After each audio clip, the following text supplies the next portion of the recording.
Vote for you, vote for you.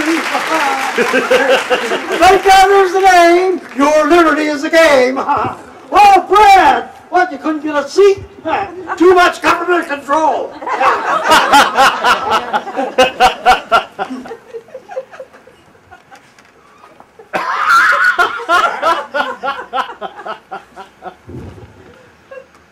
Good evening, and welcome to a town hall debate for the 8th Congressional District.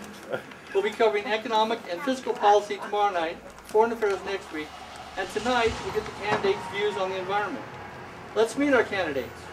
To my right is Harriet Hackensacker, candidate for the Progressive Party, a two-time city councilwoman, entrepreneur, professor of economics and environmental affairs, and holder of 2 department chairs at City College. Thank you. Nice to be here. 2 more chairs, and you can have a dining room set. And center is Jonathan Public, his first attempt running for public office, a community organizer, electrician, and write-in candidate representing the independent VO party, which it says here stands for vocal outreach. Is that right? It used to be, we changed it to voter outrage. Very well. And finally, incumbent Congressman Roscoe Baumgartner of the Business Alliance Party, accountant, lobbyist, and graduate of the Business School of, I'm sorry, is that Penn State? That's State Penn. I thought we weren't going to bring that up tonight. That was a long time ago, a white collar thing. Okay, Mr. Baumgartner, I'll start with you. Forests are known as the lungs of the earth, inhaling carbon dioxide, exhaling oxygen, a vital part of our ecosystem. You've been criticized for backing the paper industry at the expense of forests and even public health. Where do you stand on forestry protection? Well, let me say this first. I've been criticized for everything by my opponents, unfairly so. I'm solidly behind the paper industry, from management all the way down to the members of Union 336 of our great city. Having beautiful trees is essential for aesthetics, essential for industry. So yes, I'm for chopping some of them down, but not all of them. Oh, no. I favor partial protection and replanting in conjunction with the Bureau of Land Management. But not at the expense of production. People have to work. Well, I'd gladly sacrifice some trees instead of the axes, picks, and shovels of the working class. Oh, I could use a shovel to scoop up the pandering flotsam coming out of your blowhole. Oh, so you don't agree with Mr. Baumgartner, huh? We can open up a delicatessen with all this baloney. He's interested in preservation, all right? Preservation of his job. Might I interject some civility? Conservation is essential, not just for the well-being of the life-breathing forests, but for the planet. 99% of all living things that have ever existed on the earth are now extinct. Think of that. Protecting our parks, forests, conserving water are of vital importance. So I see, at the cost of downsizing the private sector to save a few spotted owls. Terrific. Oh, stop putting words in my mouth. I'm not putting words in your mouth. You know, you've already made it perfectly clear.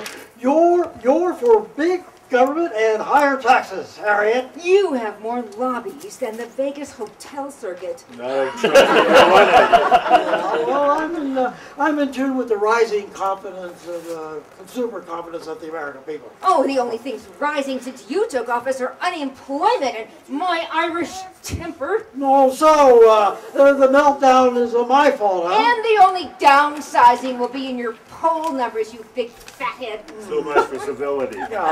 If you close that mill, Harriet, you know what the consequences would And be. stop calling me Harriet. I wouldn't trust him around a glass corner. But I'm starting to warm to the old gal. We need to move on. The next topic has to do with oil and gas prices, and do we risk hurting the environment with increased drilling?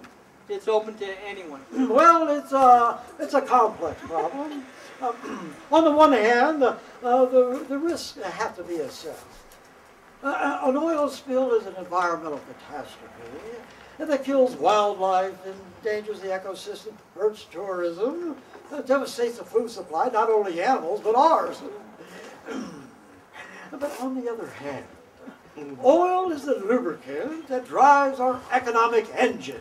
Our congressman has a split personality, And so and it I makes can't stand sense. either one of them.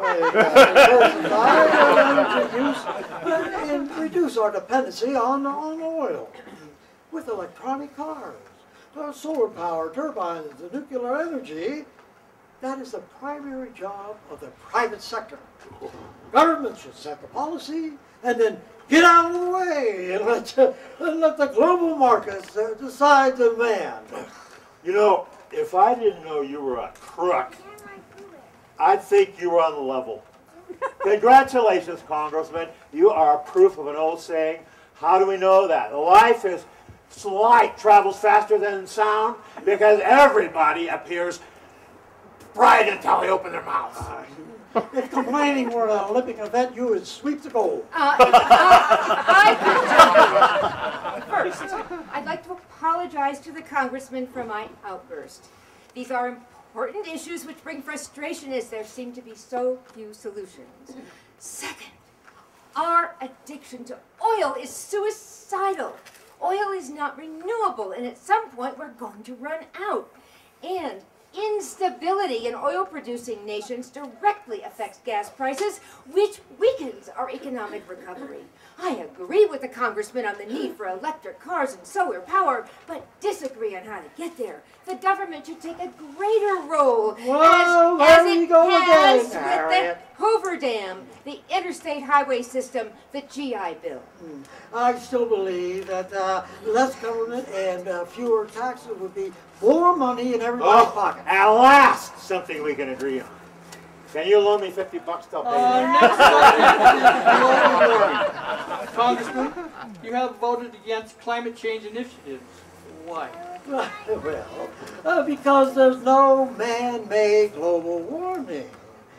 Now, if you look at the geological history of the planet, there have been catastrophic and subtle hot and cold shifts in the climate caused by volcanic activity, sunspots, a 26,000-year wobble in the Earth's axis. All of this is natural. Perhaps we're all familiar with the term Ice Age. Yes, that was my first marriage. 10,000 years ago, we had an ice age caused by a volcanic ash, which decreased the amount of sunlight reaching the Earth. But what we're experiencing today is a normal function of the Earth's climate. And we don't need government intervention because there is no human control. What are you staring at? I'm looking at your lips. I want to see where the dummy is. It's closer than you think.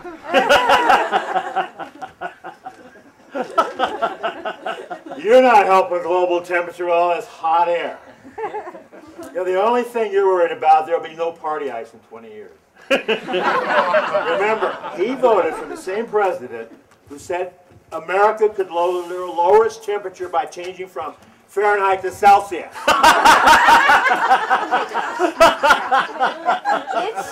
It's true that the Earth's climate has changed wildly over millions of years. What the congressman fails to mention is that the global warming of the last 60 years can be directly measured. There has been a steady, significant increase in the level of carbon-12 in the atmosphere. This is not climate theory. This is very real. You can send a hot air balloon up right now and measure it. Start with him. A carbon-12 increase will cause a greenhouse effect.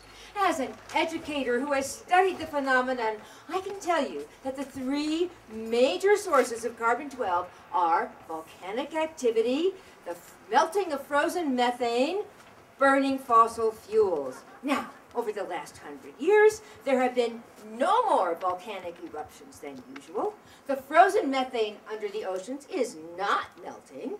The only reasonable explanation left is the massive burning of fossil fuels that began with the Industrial Revolution. And that's man-made. The polar ice caps are melting. And if ocean levels continue to rise, by our great-grandchildren's time, half of New Jersey will be underwater. The bad news is half of New Jersey will still be above water. I'm afraid we're down to our last minute. Quickly, air pollution. I'll start with Mr. Public. I stopped smoking 5 years ago. Congressman. I'm against air pollution. As long as it doesn't interfere with the business growth. And Ms. Hackensacker, you have the last word. Yes, we can have good paying jobs. That's the axle of a strong economy and a vibrant middle class. But there are ways to have them without gouging the environment. Look what Teddy Roosevelt did, a Republican president, who passed legislation for wildlife preservation, dams, reclamation projects. Yes, these projects cost money. That's what taxes are for. What is required is competent elected officials working together with citizens and the business community, a fair shared sacrifice, not winner take all. You have every right to expect results from elected officials, but you also share a responsibility in whether government functions effectively. It's called voting. It's up to representatives to come up with pragmatic, reasonable solutions for workers and the environment. And it's up to you to identify competent leadership, because we're all on this planet together, and it's the only one we've got. All right, we're out of time. Thank you, candidates. We'll see you tomorrow night for more discussion, and we'll see all of you then. Good night.